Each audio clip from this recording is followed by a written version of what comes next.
Well, look, you're talking about a guy who's won 70% of his games as an NFL coach, right? He's won a national championship. He took the 49ers to a Super Bowl. He's never really experienced any downfall. Look, I'm just telling you, they're going to be physical. You're going to have to show up and beat them. You're just not going to. They're not going to give you the game because they do something stupid and go for it on fourth down in their own territory. Okay.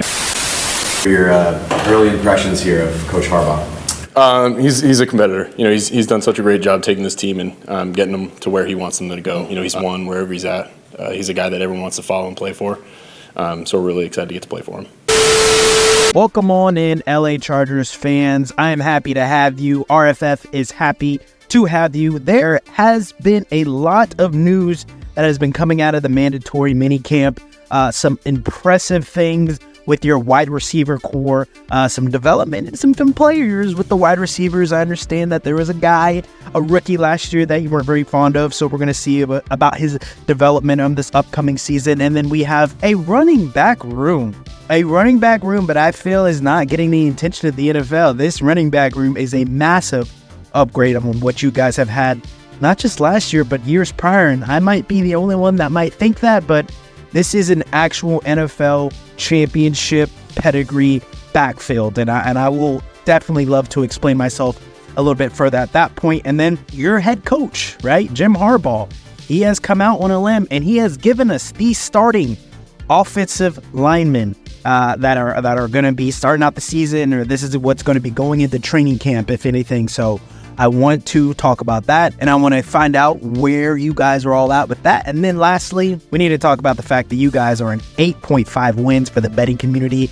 To hit the over is -160, and to hit the under is +130. The wide receiver room. So there's been a lot of beautiful things, and you guys already know this. If you don't know this, I don't know why you're even a Chargers fan, but Vlad McConkey and Justin Herbert have a connection that has already been lighting it up. Vlad McConkey, he's going to be a rookie that's going to be able to demand a lot of attention within the interior style of the defense when, behind the linebackers, in front of the linebackers, a matchup nightmare.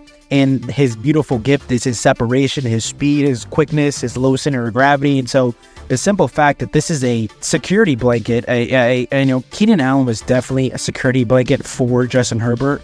But Vlad McConkey, he's probably going to be a guy that it's going to take a while for the league to really get on him, get his respects. And so I just think at least in the beginning of the season, middle of the season, when they really start to run it up, McConkey's going to be a legitimate problem for a lot of defenses. And then we got to talk about a rookie last year, right? So we got a rookie this year, but let's talk about the rookie last year. Quentin Johnston, all right? TCU dude, first rounder that you guys went out and took a chance on, right? There were certain games, certain times where the lights were on him, the big plays were on him, and he did not deliver, right? We all know that.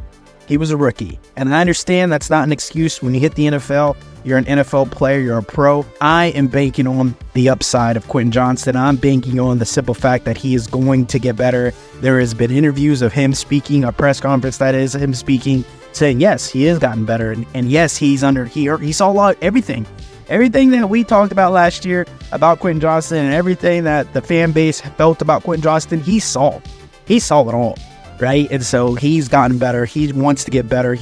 When we got to see, I'm not big on scratching out a rookie in any of the skill positions early, especially after year one. A lot of these guys, they catch fire after year 2, year 3, unless we're in that upper echelon, which, Quentin Johnston just may not be at overall. And I still want to give a lot of the, blame to Brandon Staley. Everything that he did inside out just didn't pan very well. So who knows what he was doing with Quentin Johnston. But I like Jim Harbaugh a lot. And I understand he has a different way of instilling confidence and a vision for the organization. And so I maybe there's a beauty to be had with Quentin Johnston. And I'm here for it.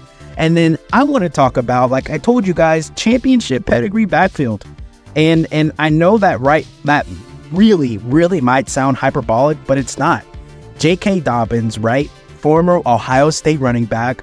If he was not injury prone, if he was not just overran with injuries, and guys, I am a Bengals fan. I know these guys that are going to in your backfield, right? J.K. Dobbins, if he wasn't riddled with injury, he would have a nice contract in Baltimore right now.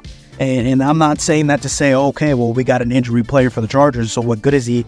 when things are clicking for him, guys. It's really good. Everything's really nice. And the simple fact that Gus Edwards, right, a former Ravens dude, in the same light, had his most productive season last year. If things click for these two, it's going to be beautiful. It's going to be magic. It's going to be this lifted weight off of the back of Justin Herbert. I mean, I have nothing against Austin Eckler, but he was a scat back. He was a running back that linebackers respected, but they didn't fear. They didn't the physicality of Austin Eckler, although he is pound for pound a very strong running back, they didn't fear him. Gus Edwards, I have seen people take bad angles on purpose not to tackle him. J.K. Dobbins has not just strength that will embarrass you, but he has a second gear that he's not afraid of using. And then the rookie, Kamani Vidal, he was actually at the Senior Bowl, who we had an opportunity to talk with. I have high hopes for him as well. I really like this backfield that you guys have, and we're gonna do a pause on that one. That's a pause. That's kind of crazy, but I just think it's an upgrade that Justin Herbert has not had. And these are big, strong, athletic running backs, and they all have a second gear. And this is what they've been doing in Baltimore, just running the friggin' ball. So, like I said, get things going, get things running. I think these guys are going to be really good at helping you turn things out in this upcoming season. Let's talk about this offensive line that Jim Harbaugh has secreted as the starters going into training camp. Okay, so this is his quote. So I quote, "I think it's on track to be a top-tier offensive line in the NFL," Harbaugh said. Rashawn Slater, Zion Johnson, Bradley Bozeman, probably right now, Trey Pipkins, and Joe Alt. Okay, so, and then he says those five really separated themselves. So we have, I wouldn't say concerns, but you guys let me know. So here we go. We have this offensive line, and I love, Rashawn Slater, already a dog. I love him a lot. Zion Johnson had a weird season, his rookie season, but I think it just was a dysfunctional offensive line altogether, especially with Rashawn Slater getting hurt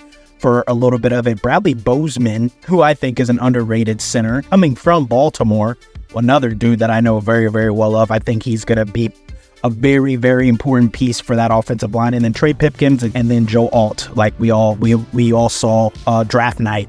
I think this is great. I think this is what you guys need to do. Have the best offensive line implemented. I hate when people do this whole like, well, we don't know what the starting line is going to be. We don't know. Look at what the Bengals don't even know who their starting offensive line is, and their quarterback's been broken every single year. Literally broken in pieces. Not Jim Harbaugh. He says, hey, this is what it's going to be going into the training camp process. These guys have separated themselves. I love that openness. I love that ability to say, hey, these are the guys. No ifs, ands, or buts about it. These are the best players to protect our asset in Justin Herbert. I love getting ahead of that to where those five dudes understand the assignment for the upcoming season, and they will not lose their job. And then last, the 8.5 win total that you guys are at. Look, Justin Herbert was drafted after you guys went 5-12. So this same record that got you guys Joe Alt, that's the same record that got you guys Justin Herbert. Ever since then, that rookie season with Anthony Lynn as the head coach, y'all went 7-9, right? So not great, not awesome. And then with the embarrassing, ever since day one, I've never liked him. You guys heard me go off on Brandon Staley, but he was able to get you guys 9 wins, and he was able to get you guys 10 wins. I like the 8.5. I like the over on it 100%. I think this team is a team that's beautifully not getting talked about in the media. I think Justin Herbert is beautifully a guy that's, not getting consistently pushed into that top 5 argument of quarterbacks. And the thing is, the pressure's off on you guys. There's no pressure. What pressure? I think 2-3 years ago, there was a lot of pressure on you guys to do a lot of big things because of the quarterback that you guys have in the building and the defense of where it was at. I love where this team is at. I love where this team might go. I just things just have to click, right? Injuries have to be evaded. Jim Harbaugh has to go back to whatever he did at Michigan, whatever he did in San Francisco. The success has to continue. And I like his track record already. I think there are a lot of beautiful things to love about this Chargers team. But you guys let me know what you think. Like, comment, and subscribe.